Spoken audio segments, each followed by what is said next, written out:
It's been a while, Isaac. Has been a while. What, a week and a half, something like that? 2 weeks? Something like that. Doesn't matter. Yeah. Let's get into it. Yep.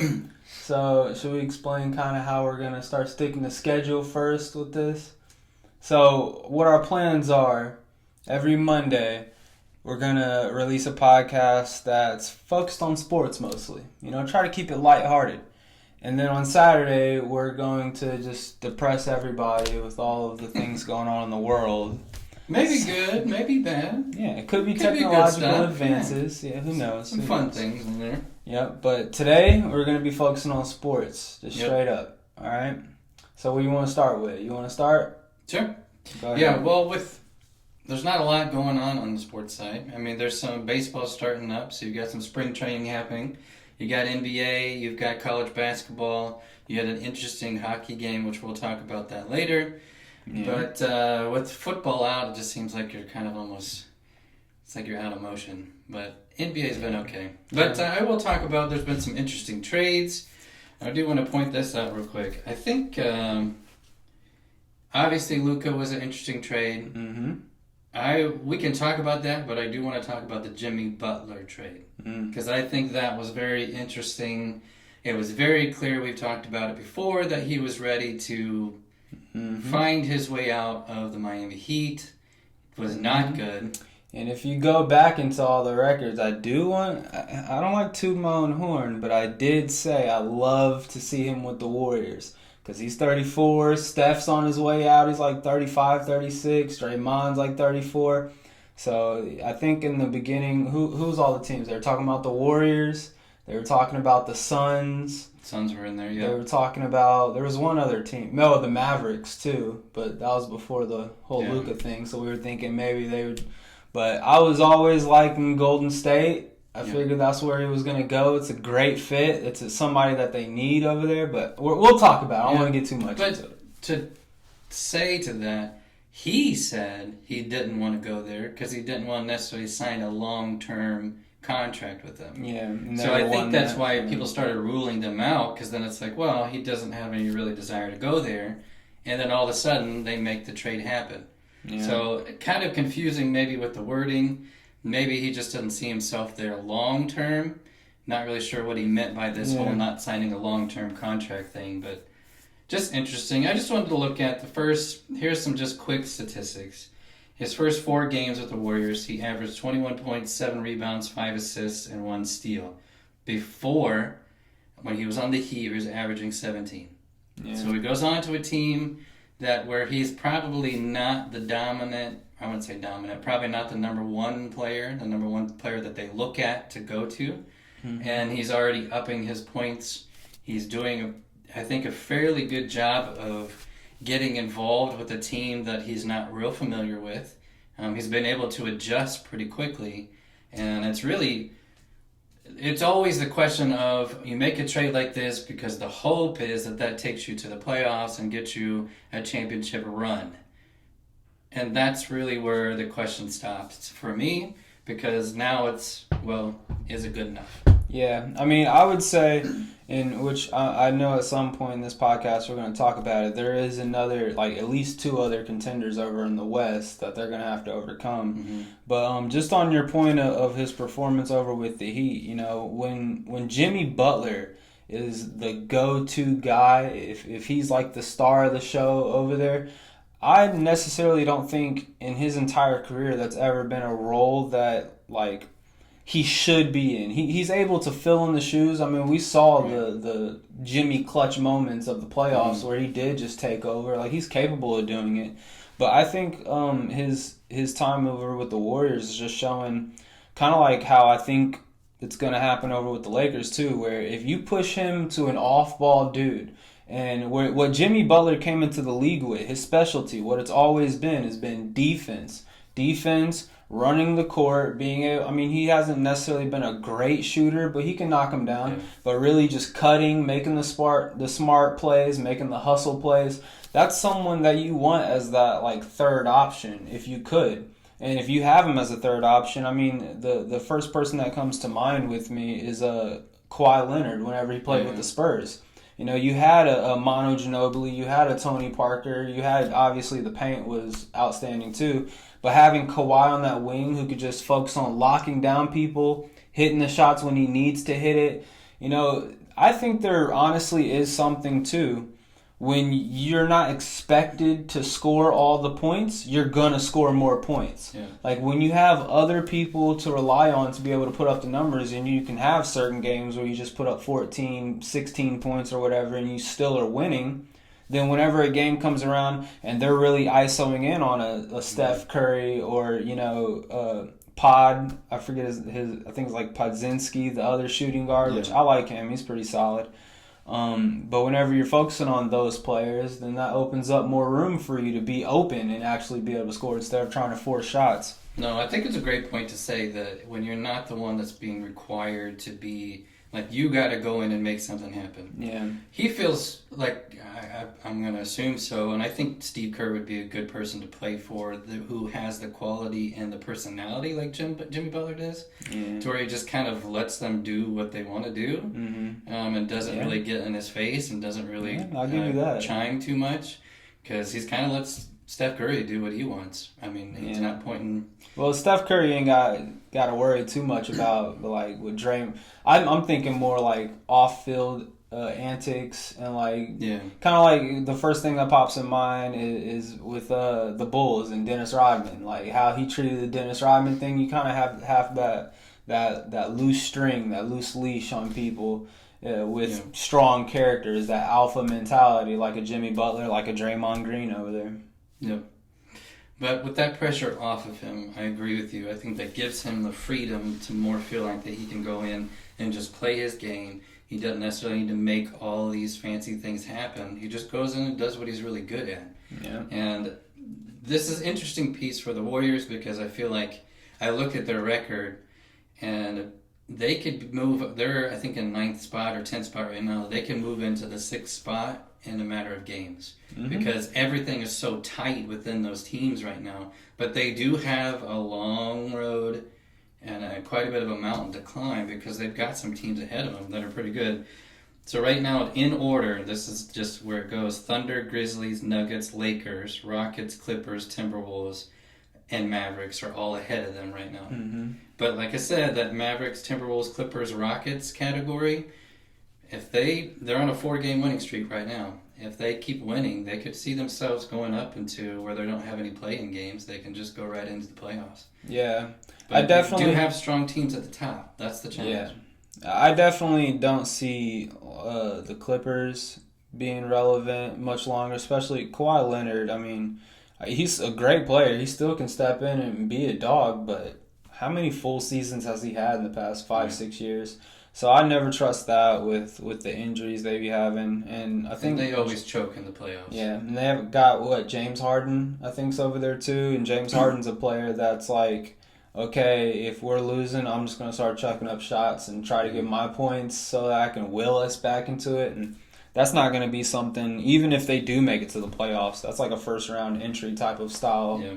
And then on top of that, obviously the Mavericks. I mean, they just made the massive trade. They were doing good early in the year when they had the boy Luka. They traded him for Anthony, and Anthony's gone now. Anthony Davis, he's hurt. So, I mean, they got Kyrie Irving. They still got some pieces. They got Lively. They got Gafford. They got some decent wings, but I don't know if they're gonna have enough to be able to keep that flame lit throughout the rest of the season. Yeah. And they just beat the Warriors, or just got beat by the Warriors last night or the night before. Yep. By about 20. So.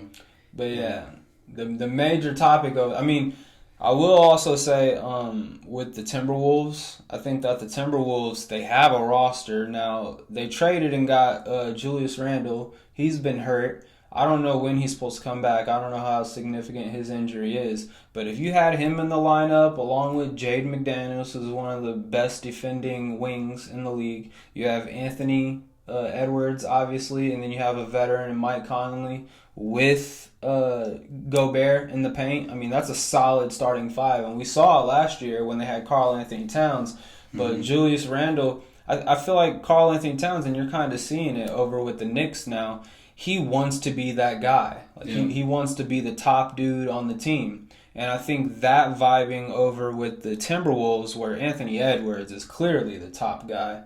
And then whenever it comes to the paint stuff, who's like dominating against the bigs, Gobert is a defensive player, not really an offensive player at all, but he's the one that's taking up all the paint space. So I feel like Karl Anthony Towns is kind of like shoved out to the high post perimeter type of role over there, whereas with the Knicks, he's like everything when it comes to paint, and he can step outside.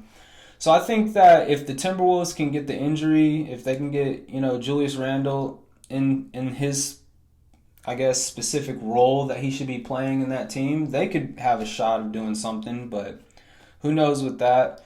I mean, the other teams in the West, I'm sure we'll get into it. The Rockets are another one that's kind of like the Timberwolves to me, where if they can continue to string together good, strong team basketball, then they could have a shot of doing something. They have a great roster. They got Van Fleet, Jeff Green, Jabari Smith, and then obviously Sengun in the paint. He's a dog, although he's not the best defensive big, but he can make something happen when it comes to scoring and playmaking. So a lot of stacked teams over in the West. Yeah, very interesting. I think it's going to be a very interesting playoff once we get there. I know we're still a ways away. I mean, we just got past the All-Star game. But it's both sides are going to be interesting because you have some very strong teams on both sides that I think can at least make it interesting. Make it an interesting run for sure. I don't know about the East so much. I feel like the East is a little lopsided. You got the Cavs, you got the Celtics. Yeah. The Knicks are not going to play strong, but they're up there. I think that, man, with Karl Anthony Towns, that paint presence that they have now, and they can't seem to get past the Celtics though. I mean, the Celtics have played them several times, and they're just. And that's what I'm saying. There's good teams. The Pacers have been on a heater in 2025, the second half of the season, basically. But top 6 right now, I think. Yeah, ultimately, what it comes down to, who's going to beat the Celtics? Who's going to beat the Cavs? They're the new ones that are up there. Even like Milwaukee to a degree, but they just got rid of Chris Middleton and picked up Kyle Kuzma. Yeah. So I don't think that was a good exchange, but. Yeah. I mean, who knows what they'll be able to do when you have the Greek Freak. I mean, he can put up 50 points on you if he's healthy. So you're saying the champion's going to come out of the West is what you're predicting? I don't know about that. What I'm predicting right now is the Celtics Mark his words. Out of the East. Celtics out of the East, okay. Yep. It's probably going to be Celtics, Cavs in the Eastern, unless they, for some reason, face up earlier than that. If one of them starts slipping in the rankings, who knows, but... I think it's going to be a Celtics, Cavs, and Cavs are a stacked team too. I mean, I can go through their roster, but it's not even just their starting 5 that's stacked. And their new addition of DeAndre Hunter from the Atlanta Hawks, I mean, that is big. That fills in the one gap that I would have said they had was that wing kind of defender because they have Donovan Mitchell out at the 2, but he's only 6'3". He's more of a playmaking guard, and he can defend to a degree, but you can't get him mismatched with a strong power forward or a strong center. DeAndre Hunter's 6'8", and he's a defender out of Virginia. That's defense U whenever it comes to basketball. And so, and he can also hit threes, and he's a solid mid-range shooter for some reason, too. Yeah. So, I mean, that was a great pickup for them. And then, obviously, they got the Twin Towers, Evan Mobley and Jared Allen. Both of them are dogs when it comes to athleticism and defense. Yeah. So, if there's anyone that can challenge the Celtics, it would be the Cavs. I don't know what their season record is against each other. I know the Cavs have got them once. I know the Celtics have got them once at least. Yeah. And so that'll be the series I'm interested in when it's coming out of the East. The Western side, though, man, the Lakers are scary. I think that people are underestimating the Lakers because they didn't make a move to get a big. But they do have Rui Hachimura, who's 6'8", kind of a power forward. He's strong. Yeah. I mean, he's an aggressive player. Exactly. Sure. And if there's one thing, just the other night, they took on the Nuggets, and they neutralized Jokic, which is the reigning MVP. He's the top dog when it comes to centers in the league. They neutralized him with strategic gameplay. I mean, there's a lot of talk right now about J.J. Redick being a coach of the year. And obviously, not at the beginning of the season. Yeah, I know, right? That's funny because they were dogging on him at the very beginning and saying that he's not the right fit. He doesn't know what he's doing. He can't handle LeBron. All this stuff, and he has definitely turned it around. And I think their record before really didn't give you the right impression because it was actually a decent record for a team that you felt like was slumping, and they really kind of weren't. They stayed in the playoff run for quite a while now. Well, I think the thing was just the inconsistency when it came to LeBron playing and Anthony Davis playing, and then LeBron's hurt for this little bit, and then Anthony Davis has to sit out a couple of nights. They'd have certain games where both of them would be out, and the thing is, when both of them would be out, freaking Austin Reeves goes off for like 30 points, 40 points, and they still win. Yep. Somebody steps up, makes it happen. Yep. And you have that weird thing with Williams and Connect trade, and that never actually happened. And I mean, they seem to have worked it out. I think Connect understands that it's a business, so he gets it. But that still kind of has to make the locker room a little awkward for a while. But if he's just young, so you know.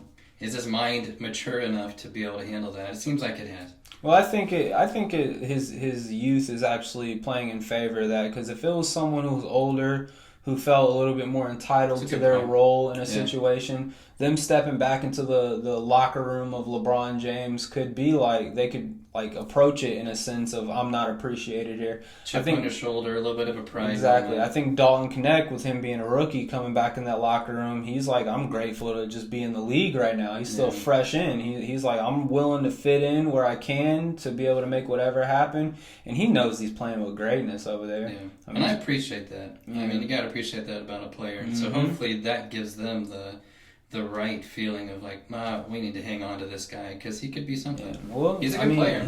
If he's anything, he's definitely a perimeter shooter. And on a team where you have Luka with LeBron, Austin Reeves is even a solid point guard that can distribute it out a little bit. You need perimeter shooters. Yeah, for sure. Yeah. But, I mean, back to my point about everyone being worried about them not having a big man, with Rui Hachimura, with Dorian Finney-Smith, like, they got solid wing, and then obviously LeBron James. They have solid wings that are able to double team and quickly rotate out to where they can game plan against some of these bigs. And in my personal opinion, I honestly think when it comes to the skill level of the NBA, the fast pace, like the knowledge that people should have when it comes to help defense, like it reminds me of the Warriors in their heyday when they had like a 6'6" Draymond Green. He's not someone that you're necessarily gonna leave on an island against a Joel Embiid, against a Joker or whatever. But they had the intangibles, they had the smarts to be able to help defense, rotate, get back on defense, force them to pass it out of that star playmaker's hands, and then you're putting it in the third or fourth option's hands to try and get that final shot. I think that's something that LeBron James leading it will be able to get the Lakers to implement, and when they're taking on these teams that have solid bigs. So I don't think the big thing is going to be a problem. And on top of that, they have Jackson Hayes, who he's I think 7-footer. And he's a solid defender, too. I mean, he's not bad at defending. So do you think they have enough, though, seeing the teams that are in the West, to make a run for at least getting to the championship? Maybe I would not necessarily winning, but getting there. I mean, here's my whole thing. So, obviously, the big person that you want to talk about over in the West right now is the Thunder. Yeah. The Thunder are a stacked team. But what have we seen out of the Thunder? I mean, they did very good last season, and then they got to the playoffs, and I think they took on the Timberwolves, and they ended up losing to the Timberwolves. I think that's right. And it's like, if you're not able to tie it all together in that last stretch of playoffs, that clutch time. And I saw a stat just the other day. I mean, going back to the Lakers, Luka Doncic is like one of the highest scoring playoff people since Jordan. Like, he's putting up over 30 points every playoff game. And what he did last year with the Mavericks roster, that was also a young roster. I mean, they had Kyrie Irving. He was the veteran on that squad. But other than that, nobody else on that roster really had playoff experience. And Luka Doncic, a 25-year-old, had taken them basically all the way. I mean, they went to the finals and ended up losing to the Celtics, which you're going to lose to the Celtics. Yeah. So, I mean, The fact you made it there and you led a team, and now he's on a team with a veteran, and let's just see what they can do. I mean, you got a young coach, but he's been a player. He knows what it's like to take teams, lead teams. Talking about Jason Kidd? No, J.J. Redick. Oh, with the Lakers, yeah. I feel like he's a lot smarter than what people give him credit for. Oh, yeah. And I think he's actually a really good coach. I've always liked him. I didn't like him when he was on Duke. I didn't just because he's on Duke. But when he was playing in the NBA, I thought he was a great player. I put him right up there with Kyle Korver. Just those dudes, don't leave them open because they're going to smack it. Yeah. Yeah, but I really, and going back to that whole Jimmy Butler discussion, like I think that is going to have the same effect with LeBron over with the Lakers, where LeBron doesn't feel the need to be that dude. I mean, he tried basically for the last 3 years of giving that role to Austin Reeves. In my opinion, Austin Reeves is a solid shooting guard.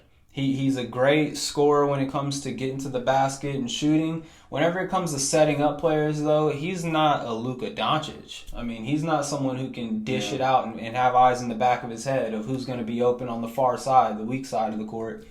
So I think with Luka Doncic being that dude to be able to distribute the ball, LeBron James is going to have more.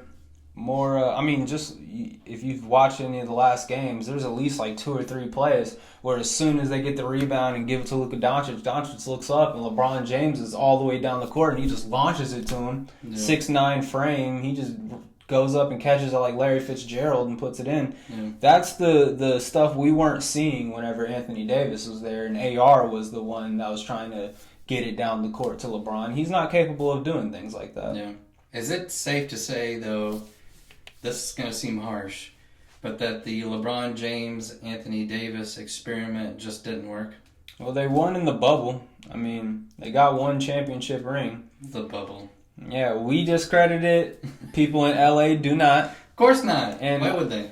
But here's what I would say. I mean, I want to go into that as a topic, the whole bubble conversation. Obviously, a lot of people discredit the bubble. I think it's 10 times harder to be able to play when there's no fans. It's just y'all on the court, and you're all living on the same campus. Everyone is 100% locked in when it comes to that. Now, obviously, in normal terms, the home court advantage is a thing. When you have fans, fans are going to be a contributor to your success or failures. Yeah. So, I mean, you can factor that in, but when it's just raw, pure basketball in the bubble like that, that's... It's like you're playing a pickup game. That's gladiators, man. Yeah. What a strange time in sports. It was so strange. Yeah. So, I mean, we talked about the Thunder. They haven't proven to me that they can do it in the long stretch. Yeah. Regular season, they do great, and SGA is young. He's only getting better. Chet's only getting better. Jalen Williams is only getting better over there. I mean, they're a stacked squad. They picked up Hardenstein from the New York Knicks. So Chet, he's more of like a Karl Anthony Towns, how he was with the Timberwolves, where he's going to be out on the perimeter a lot more, and he can smack threes. Yeah. So, I mean... It's got to be... Yeah. I mean, thinking about sports in general, there's plenty of teams in each sport where it's solid season for the most part, but when they get to the playoffs, for whatever reason, they just cannot get over that hump. And it seems like they have been there. I mean, they haven't won a championship, even when they had a pretty solid team with Durant, Harden, and Westbrook back in the day. I mean, that's when they were young too, though. Yeah, but they made it. I think they made it the championship, but they didn't end up winning it. But I just think of it like this, man. And there's been some exceptions here and there, but I think there's certain teams that know, regular season. Yes, it's important to be able to get into the spot to be able to do what you need to do in the playoffs. Get a good seed, be able to take on a bad team early, so that you can get an early bye or whatever. But I think that veterans in the league, like a LeBron James, like your Kevin Durant's, people who've gotten to the top of and won it all, they know that it's kind of a ramp-up process. Yeah. And when you get to the top, that's when the top level of basketball needs to be played. Yeah. You know, the first thing I think about with SGA is these amazing seasons are great, and you're dominating these teams, and same for the Cavaliers. They're dominating these teams early on. But once they get to the end of the season, is it going to be kind of like, well, we've beat this team 3-4 times now? Like, are they going to be thinking, well, we should be beating them again? Or is it going to be like another effect, like a Lakers effect or something, where they've lost to these teams 2 or 3 times and they get up, all right, now it's playoff basketball. Yeah. We need to. They're mentally prepping that this is going to be a war versus the other team's mentally prepping like we should be beating these guys. Yeah, that's exactly what I was going to say. It's a different. Your mindset changes once you get into playoffs. Every player talks about that to where it's like, okay, we had a solid season. We got to see these guys 4 or 5 times, but it doesn't matter because now we can have some kind of like understanding of how they play the game. But everybody steps up once the playoffs come, or at least that's the hope is what they do. And it's not the same. You're not necessarily facing the same team you saw during the regular season. Yeah, that's the thing about a Thunder's team, though, that's playing like 95% right now and dominating everybody. Like, how much more room for improvement do you have versus a Lakers team that's 70% and you took on them when you were at 95%, maxing out all your ability. Right. When the playoffs come, they're jumping. And if they're jumping up their performance, is that going to mean you're still on the same level of performance, or are you going to go down a little bit because it's something you didn't expect? Yeah. A lot of it's mental games, man. Yeah. So are they going to be able to sustain that all the way through? I'm not sure. Yeah. When do the playoffs usually start? Are we in May, usually when it gets going? Like late May, June. So I think the championship is always in June. Yeah, that makes sense. So really, you've got 2 months to play it out well, to keep yourself competitive in the records, to make sure you're staying in the playoffs. Because I wouldn't want to do any of these play-in games, that kind of thing, to try to get yourself in there. Well, you know what that reminds me of, man? Same thing we're seeing this year with the Pacers. Yeah. Last year started off rocky, slowly ramped up after All-Star break. We got really good, started getting good spots in the playoffs, and you saw what they did when it came to the playoffs. Yeah, conference championship. Yep, they got all the way there and then ran into the brick wall of Boston. Yeah. But I'll always say, Tyrese Halliburton was hurt. You know, if he was playing, who knows what that series looks like. Yeah. But they also say the same thing, that Giannis was hurt when they played the Bucks. Exactly. So they had an easy look. They had an easy path. Brunson got hurt a game or 2 and didn't play. I wouldn't say it's easy path. They had to really... You talking about the Pacers? Yeah. They had to work their way... Well, the Pacers are working. I'm talking about Boston. Boston had a pretty easy path. Yeah. Because every path... I don't remember all the teams that they took on, but they had injured... Like, the star player was injured in dang near every series that they went in. Well, Pacers was the same way. That's what people were arguing, is they're saying when they... Brunson wasn't hurt all the series. No, he was out, I think, 2 of the games for the 7 series. And the thing is, whenever it comes to the Knicks last year, they played 6 players the entire game. That's why. Like, Josh Hart didn't leave the court. Yeah. He was on the court the entire game. Like, obviously they're going to burn out. Yep. And it took the Pacers a long time to realize that Nembhard could not guard Brunson. Could not guard him and would foul him multiple times. He did it. He'd shooting threes. He'd hit the 3, he'd get the 4-point play. Well, yeah. It took him a long time to That's figure the that thing out. with the Pacers. Also, who they were missing last year. You know who they were missing last year? Who? Benedict Mathurin. No, that's true. And he's been playing really well. He's a dog. Great he's season a so far. 6'5" wing player. Yeah. I probably wouldn't match him up on a Brunson. Brunson's one of the top guards in the league, so I still don't know how you're going to solve that problem. But I think they started matching up who? Neesmith? Was it Neesmith whenever they switched off of Nembhard? Right. Yeah. Neesmith is like a small forward, power forward, and they started to put him on the guard, so that takes away from who you're having out on the wing. Yeah. It'll be interesting. Like we said, I think it's going to be a very interesting playoff, and it'll be a lot of fun to watch. I'm looking forward to it. Yeah, I'm like I said, I'm going to call it either the Celtics or the Cavs, but I think the Celtics, man. So Celtics, Cavs on the East to play for the championship.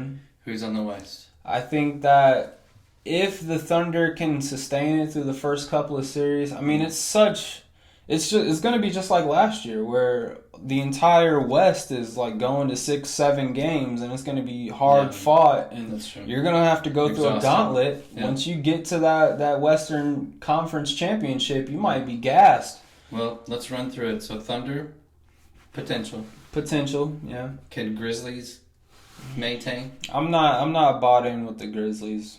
Yeah. I mean, you don't really hear about them much, to be honest. Yeah, I mean they're a good team, and I think that Zach Edey is very underrated. I don't think they necessarily play him like you should be playing. Like he should have the Wemby effect coming into that team, where like he should be a dude that you're relying on to hold down that 5 spot.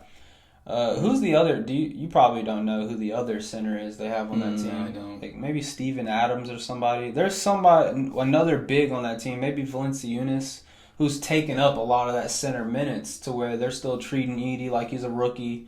I don't even think he's starting. He's still coming off of the bench. I think 7'4", great on the boards, solid defender. I mean, I think he can shoot 3-pointers now too. I haven't watched a game enough to be able to say confidently he's a 3-point shooter, but I do play 2K, and on 2K, his 3-point shooting is at an 84. That's pretty good. That's really good. Better than Wembanyama. Wembanyama is at an 82.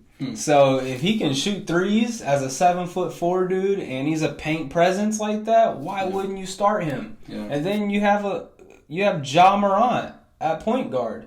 I mean, as speedy as he is, if you put a 7'4" brick wall that he can run around, I think they have the potential, but I don't think they're utilizing it right, and that's why I don't see them. What about the Nuggets? Nuggets, I think, man, they plateaued when they won the championship, and I think they're on a downhill type of trajectory. It seems like they've gotten better. They haven't gotten really a lot worse, but they really haven't gotten better, and I think other teams have gotten better. Yep. Probably the best way to describe it. We already talked about the Lakers. Yeah. So I think Lakers are making it to the Western Championship, if not the finals. Kind of ruled out the Rockets, kind of ruled out the Clippers. Timberwolves, Mavericks probably out. Okay, so who are the 2 you're going to pick? Yeah, I mean, in the championship, I would go Lakers Celtics, man, just like the old Bird Magic Western days. Conference Championship. So Lakers Thunder. Yeah, I would either go Lakers Thunder or maybe the Nuggets. I mean, Joker is still the Joker. If he can put up a 30-point triple-double, and if Jamal Murray, which Jamal Murray is one of those players that kind of how I described, I feel like he's ramps up at the end of the season. During the regular season, he becomes a little bit, okay, he's just another guard, maybe top 10, you'd give him that, but whenever it comes to playoff time, I mean, you remember the bubble when him and Donovan Mitchell were going at it, putting up 50-point games left and right. Yeah. He still has that capability in him, so if he can pull that out of him, and then you can get the contributors like Porter Jr., like Aaron Gordon, the wings, if they can get involved and put up 20 points themselves, they're still a threat. So I could see the Thunder, I could see the Nuggets, but whoever it is over there, they're going up against the Lakers, and I think the Lakers are going to get it, man. Yeah. So we may have a repeat champion. Be interesting. Yeah. We didn't get it in football. We'll see if we can get it in basketball. Yeah. I think when it comes to the Celtics, I mean, they're so stacked, but I do think that they are heavily dependent on their defense. And, whenever it comes to that, you have people like Jaylen Brown obviously is a dog. I don't want to take anything away from him. But you could have a 7-game series where he only puts up positive, plus 20 points out of 2 games of those. Yeah. And if they catch him on nights where he's getting under 20 points and Jason Tatum only puts up 25, 30 points, and they have nobody else contributing like that because they're all focused on defense. I mean, Derek White's primary defense, he can hit open threes, but he's out there for defense, ball handling. Drew Holiday out there for, is it Drew? He's Drew. Yeah, Drew's because 3 of them. There's Aaron, Drew, and Justin. I think it's Drew. I think it's Drew, yeah. Drew's the defender. He's out there primarily for defense. Porzingis has been scoring decently here recently. But Porzingis injuries. Yeah. That's the only thing I'm concerned about with him. He's just like Anthony Davis, where can he finish a season? Right. So I see holes in it, and then obviously when you're coming off of a championship, you have the target on your back. And so they might look good all the way to the finals, but when they're taking on LeBron James and Luka Doncic, and let's remember, Doncic just lost last year to this team. Right. He's a player that I could see just going in and putting up 40, 50-point games. If he can put up a 40, 50-point game and LeBron James can get at least 20, 30, then the role players only need to get like 10 points each, and they're solid. That's enough to be able to win a game. Yep. So I like a Lakers Celtics championship, and I can't tell you who would win. It's back in the 80s. Yep. Magic Bird. I think back in the like late 2010s era, Kobe versus the Kevin Garnett and Paul Pierce. Yeah.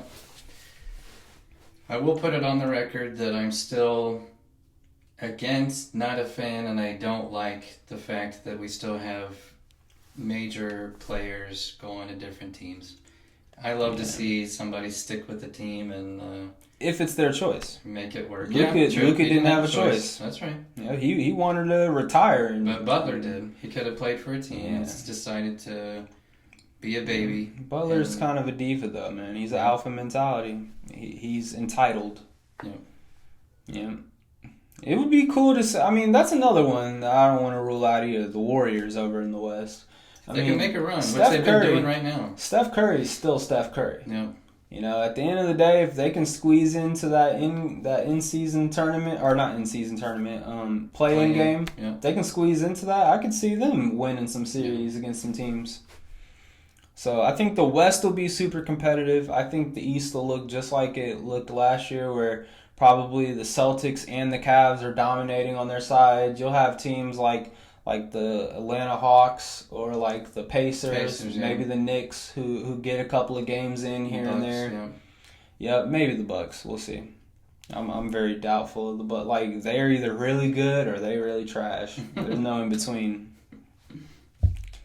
So yeah, man, that's my spill. I think though, in all honesty, Luka going over to the Lakers, I don't know how long it'll last. Whenever his contract is up, I don't know I think he has 2 more years left or something like that. Whenever his contract's up, I'm not sure if he'll stay with the Lakers. But I think him having these couple of years to play under LeBron James is going to do wonders for his career. Yeah. I think that he's going to learn a lot under LeBron James. Because, I mean, I know you hate LeBron James, but I do hate him. I give him his flowers where it's due. He is a mastermind of basketball. And he is someone, I mean, just look at the Kyrie Irving effect. Look at, I guess Dwayne Wade was kind of his age too. But whenever he pairs up with these guards, the guards, like, get better immediately. And Kyrie Irving was already a dog coming in, and he was young. So who knows? His potential could have been up there anyways to make him the player that he is today. But well, I think the hope for the Lakers was that he's going to come in and be the new face of the Lakers when LeBron retires. Yeah. I mean, I could certainly see that happening. I mean, LeBron maybe has 2 more years left if he chooses to do that. If he wins one more championship, he'll probably be done, would be my guess. But first father-son duo to win a championship. Yeah, but I think the Lakers, their hope is that Luka sticks around and he's the new face. And I mean, it's a tough city to play in because there's lots of expectation, but he seems like he can handle it. Yeah.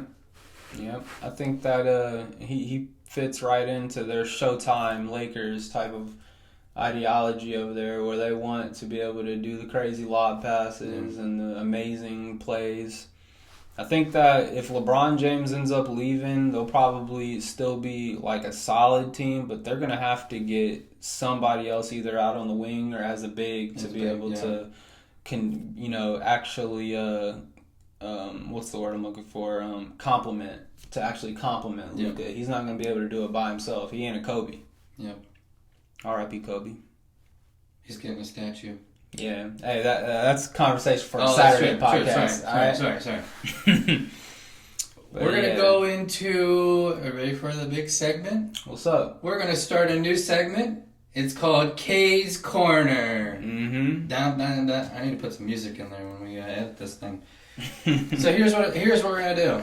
I've got a series of things that happened last week in the sporting world, and I'm just going to ask you your thoughts on it. We can go back and forth, but it won't be real long, no long tangents, we don't think. But there's is this any sport? Any sport. So right now I've got football, basketball, and some college basketball, we'll get there. Okay. Right? So here's the first one. This is football related. Shedeur Sanders says he will not work out for any teams during the combine, but will meet with teams individually. Do you think that's a good idea? I think that being a quarterback, your actual throwing, like all the pro combine stuff, doesn't matter as much as the mental. So meeting individual teams, you can get away with that as a quarterback, especially one that's already going to be a projected first rounder. Yeah. So that's not a bad idea necessarily. And here's my question. Let me ask you this. I wonder if the combine is good for players that maybe aren't as much in the spotlight. Absolutely. And maybe not as much for people that already are. If you're projected to go in the first round, what else do you need to go out and prove? Like, what else do you need to show them besides looking back at your game footage, which there's plenty of it out there? So, yeah. I mean, you got to remember, too, though, the draft picks are tied to the amount of money you're getting in your contract. And for an edge rusher that's projected to go 10th overall, if they can put it at an outstanding pro combine and get a 4.40 and bench press 36 reps. Get in the top 5. I mean, that could get them extra $6 million on their contract. So they're doing it for the money's sake necessarily, not necessarily. And then on the back end, too, that as you mentioned, the players who aren't really we see it every year, these wide receivers like Xavier Worthy, like John Ross, who are projected to go late first round, maybe second round, and they break the 40-yard dash combine, and now all of a sudden they're a 20th pick overall. Like, that's huge for them. Yeah. All right. Interesting. All right, next one. The Rams are allowing Matthew Stafford's agent to talk with other teams about his market value. Go to the Steelers. Really? Go to the Steelers.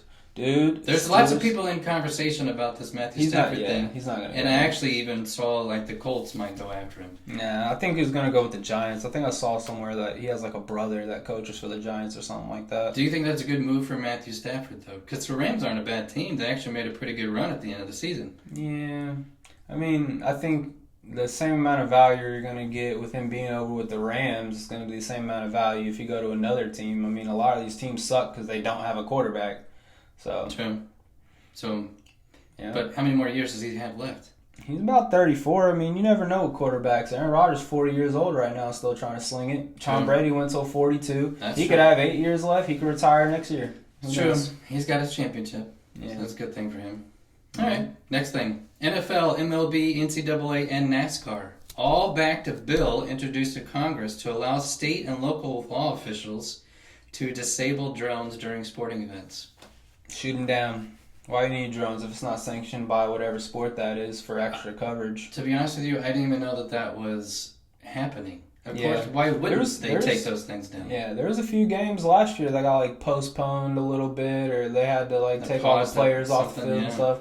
That's a new age thing, man. These drones everyone has one nowadays. I saw on Temu the other day you can buy a drone for like $20. Yeah. So yeah, everyone has a drone nowadays. It's just a new age thing that people are gonna have to adjust to and actually put in bills and stuff to be able to combat stuff like that. And I think the concern is that they might attach something to it that could be very dangerous. Yeah, it's a security threat, 100%. Major League Baseball introduces the ABS system. So it's Automated Ball Strike Challenge. I saw that, yeah. To the majors, and so they did this in the minors. Seemed to work really well, so they're introducing it into spring training right now. I don't necessarily know if it's going to happen in the majors this year, but they're testing it out. So umpires, they're still going to call ball and strikes like normal. But then if they feel like it was not a strike, it was a strike, a team can challenge, like they do in the NFL or in basketball, to say, hey, we want to go to this system, and you need to show us if it is actually a correct call or not. Yeah, absolutely. Anything that's... Do you think that takes away from the game, though? No. I think anything that increases the amount of accountability that these refs and umpires and you know, people who are officiating the sports and ultimately dictating how the game goes, anything that increases the accountability with them, I'm all for it, because you shouldn't be taking anything away from the athletes. And if it's a strike, it's a strike. If it's a ball, it should be called a ball. Yeah. Because of one strike or one ball, as we see in other sports, it can drastically affect the game. Yeah, and not only the game, but that player's performance, where, especially when it comes to baseball, it's such a mental game. Like, if you're swinging and they're throwing it outside the zone each time, but they're calling it a strike instead of a ball, well, now you feel the need to be able to start swinging at those balls, and you're more likely to miss a ball. Right. I've seen the most effective system I have seen, and you're going to make fun of me of this, for saying this, but actually is in tennis. And I think this is a similar system to where it shows the line, it shows where the ball hits, and a player can challenge, and sometimes it's an automatic challenge from the actual umpire itself to say, hey, this was called out, now we're going to use this. So I think I'm with you. I think it actually helps the game a little bit. There's a lot of old school people who are going to be like, I'd rather just stick with umpires because that's the way it's been for 150 years. Conservatives. Whatever it is. But I think, again, I'm in the same point to where if it affects the game and the outcome of a game or the outcome of how a player is playing, I think you got to get it right. Especially since we have the technology now. Why not use it? I want to see the day where we have a Tesla robot behind the plate just watching it. Ball, strike. I'm sure they get 100% accuracy. All right, next one. Kind of sad. Greg Popovich, not expected to return to the Spurs this season, and brings up the question on if he will return at all to coaching in the NBA. Now, Greg Popovich is somebody that throughout basically all of my NBA fan experience of watching the NBA and stuff, I've always respected him. I've always loved what he's done with the Spurs. Past couple of years, he's made some public comments I didn't necessarily agree with. Same for Steve Kerr and some other people. So think of him as a coach. So take the political side. I'm taking all of that. Focus on the coaching side. What exactly. Are your thoughts on he's a mastermind of basketball, but he's been, how long has he been with the Spurs? Man, retired. Time. Listen, we just talked about this the other day with TV commentators and stuff like that. Yes, I understand you are a master. You've got it down packed, and people should be able to use that. I also think you have an obligation to raise the next generation to take your spot. So you should be teaching these other coaches and prepping them to one day be the new Spurs coach. Yeah. Not to say that maybe he isn't. Yeah, we don't necessarily know, but I'm with you, and I was thinking the same thing. It's a big ego adjustment, but why not drop to an assistant coach to where you can then allow somebody else to be head, and you're just... Or a team advisor, maybe not even because that is literally a step down, an assistant coach. But maybe you go up to just team advisor, someone who just checks in on the new head coach, gives him tips, stuff like that. Yeah, give him somebody to go to. He needs to retire though, man. I mean, I guarantee you, coaching basketball is a stressful job. Yes. And at the age of he is, and the age that a lot of these other coaches, I mean, Pete Carroll for the Seahawks, bro, why would you come back? Yeah. I understand you love the game, you love what this is, but no one can deny how stressful a job it is, even if you love it full-heartedly. Yeah. You got to be able to just take a step back, ease your responsibility, and try to raise someone else up while you're still around. Yeah. And he has nothing else to prove. Everybody has good things to say about him. He's won championships.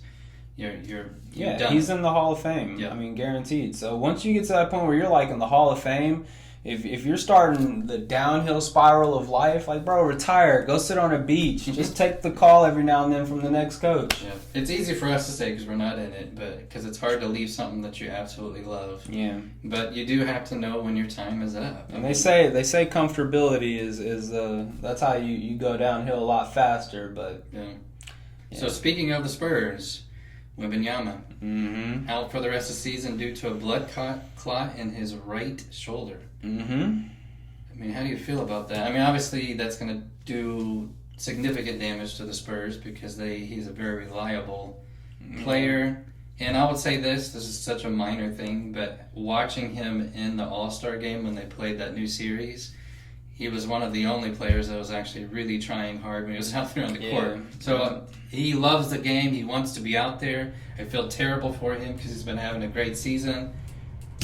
What do you say about it? So on a personal note, with Wembanyama as a person, I hope it doesn't spiral into something worse, like what happened with Chris Bosh, how it ended his career with the blood clots. I mean, blood clots are serious. That's not a sprained ankle. That's not a bruised whatever. It's not even a broken bone. I mean, that's a whole different level. That's an actual your life type of thing. Yeah. So on a personal note, I hope he can bounce. He's young, so he hopefully should be able to. Yeah. But as the Spurs, though, for one, I do feel bad for Chris Paul because his clock's ticking. I mean, he don't have too much longer. He's trying to figure out how to win a ring. Yeah. So I feel bad for him. But on the other side of that, they're still a super young roster, and this is an opportunity for them to tank and get a great draft pick. I've already been seeing, I forget what that dude's name. He's like a 6'8", 6'9" white dude. I think he plays for Kentucky or Duke or one of those top teams. Who's an absolute stud. If they can drop down to be able to get a player like that and start prepping for the future with another high draft pick, I mean, I think it'll be better for Wemby's career versus him starting his climax now. Get some help. Yep. Canada beats the U.S. in the Four Nations Face-Off final in overtime. I watched the whole thing. Yeah? I never watch hockey, I'll be honest with you, the viewers. I never watch hockey. It's not that I don't, it's just not my sport. I don't get into it, but I watch this because I always like it when countries face each other. And this was like a heated rival. The game before, when they played each other, the first 9 seconds, there were 3 fights between the teams. There's booing. It was 9 seconds? 9 seconds, yeah. 3 fights in 9 seconds? 9 seconds, in the first 9 seconds of the game. Okay. So insane. But Canada ends up pulling off in overtime. Did you see any of it? I watched, I think, like the first quarter. And then I got work. So I didn't keep watching. But, I mean, hockey's cool. I love, what they do with their sport. If you start off watching hockey, I can see how you're a diehard hockey fan. I mean, it's a very entertaining sport. I didn't know anybody. I knew Crosby. Yeah. That's the only dude I knew on the entire ice. So, I mean, I'm looking at a lot of these players that were out there, too, and they're introducing a dude for USA, and he plays for the Vegas Golden Knights, and then they're introducing a dude for Canada. He also plays for the Vegas Golden Knights. I'm like... Yeah. Okay, it doesn't necessarily, I understand that it is a nation versus a nation, and people are really behind that when it comes to the fans, even when it comes to the players. But at the end of the day, that dude's going back to your locker room, and now you're going towards the actual trophy and your stuff. So it's all right. It was entertaining, and I'm glad a lot of people were really entertained by it. I promote every sport besides golf, but in tennis. No, I'm just kidding. Don't feel attacked. That's fine. It was entertaining. Yeah, it was fun. And I don't know if they do this every year, but it was just fun to see them compete. Every sport should be able to drop the gloves, man. Oh. Every sport should be able to get at least 30 seconds squaring up. Could you imagine if Malice in the Palace, if instead of Ron Artest going over, laying on that scores table, giving the opportunity for the fan throw, and instead of doing that, if he could just square up with Ben Wallace and they duke it out for 20 seconds, both of them get ejected. It's kind of what happened, but not in the right way. Yeah. It was terrible. What if they had penalty time? You can come back in with your busted nose and lip and stuff, keep playing basketball. Well, I will say about the sport hockey itself, that is an extremely grueling sport. Yep. Now never stops. Now they go in and out, and I know they rotate in and out quite a bit, but that's just constant, and it takes a big toll on the body. So I have a lot of respect for those guys. Those dudes got to be in shape. Yep. All right, 2 more. Indiana comes back on a 28-3 run to start the second half to beat their arch rival, number 13 ranked Purdue. Yeah. On Sunday, 73-58. Yeah. I had a lot of people coming into my work that were very disappointed. Yeah. I didn't watch the game. I watched a little bit of the game, but I was on the job when it was happening, so I couldn't pay attention in close detail. But I like IU basketball, man. IU basketball is always one of those sleeper teams. They can have a year where they don't even make the tournament, which I don't think they're on track to making it this year, are they? So. No. But they also have years where it's this might be the team to finally win it all. Yeah. They never do, but it's a cool little rivalry. I love the in-state rivalry stuff, and Purdue and IU are 2 of the bigger teams here in Indiana. Yeah. So they're rivals. They're repping the Midwest basketball out there. I really enjoy it. Most interesting note to me was the IU's coach Woodson. I think is his last name. Yeah. He was sitting in the chair that Bob Knight threw across the court. The very famous upset at the ref, and he threw it across the court. They kept the chair, and then he actually sat in that for the game. So iconic, man. Bob Knight came back in spirit and helped him win the game. Who knows? Who knows? All right, last one. College basketball, number 19, Arizona loses to BYU on a controversial foul call at the end of the game. Yep, I saw it. So it gave BYU 2 free throws. After the game, Arizona fans were chanting "F the Mormons" as the BYU team was leaving the court. Of course they were, man. Sports are relentless nowadays, ain't they, with these fans? I mean, is it?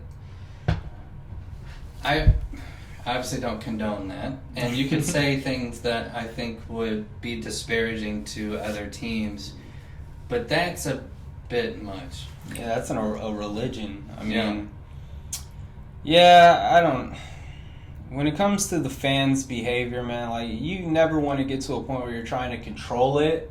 You want to be able to establish your team's identity as like a respectful type of team, and that's really all you can do on your side of things. Right. But ultimately, the fans are a reflection of the culture of the country or state or city that you're in, and so that's a bigger conversation we need to be having about people. Yeah. Like, if I was at that game, I wouldn't be saying that. I don't care. Like, they could be beating my favorite team. I'm a diehard BYU fan, or I'm a diehard Arizona fan or whatever. And if BYU beats them, I'm not gonna cuss out the Mormons. Like, disparage them as Mormons. Like, that's you could have said that as well. You could even have said the Cougars. I mean, just F the Cougars or F BYU. But then it's the Mormon piece that I think makes that even more challenging. Obviously, Arizona's athletic department came out and said, we do not condone this, but